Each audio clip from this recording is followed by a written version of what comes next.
Dangerous Choice, Off-the-Grid FBI Series, Book 5, by Barbara Freethy, narrated by Amy Mcfadden. 1. The church bells rang through the small village of Cascada in the hills of Colombia, overlooking the Suarez River Canyon. The bells called the believers to Holy Thursday Mass at St. Catherine's. It was the official kickoff to Easter week, otherwise known as Santa Semana.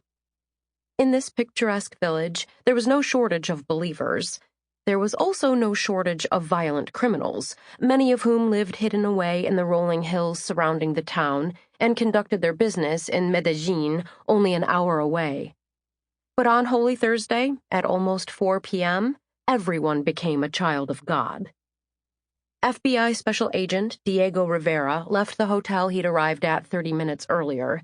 He'd only had time to drop his bag and ask directions to the church, which proved to be unnecessary since hundreds of people were heading to Mass.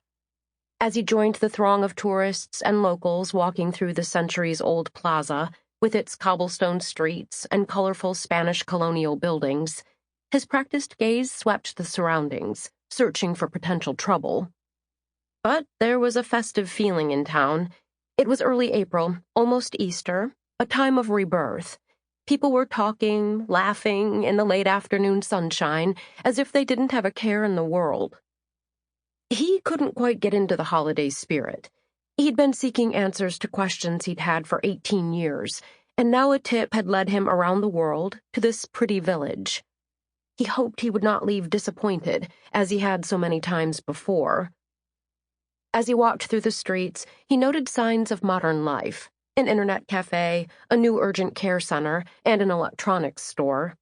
But there were also signs of the past: an open-air vegetable and fruit market, a couple of goats grazing through a nearby yard, the squawk of chickens from a coop behind a cafe, and boutiques with handcrafted artisan goods and clothing.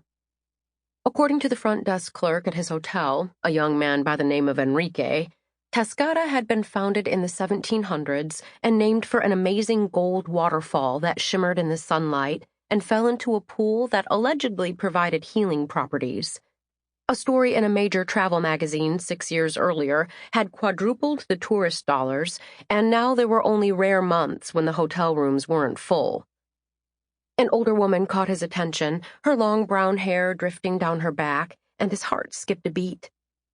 Then she turned around, and her features were those of a stranger. She wasn't his mother. But he couldn't help wondering if his mom had left her hair long all these years, if she'd walked. Sample complete. Ready to continue?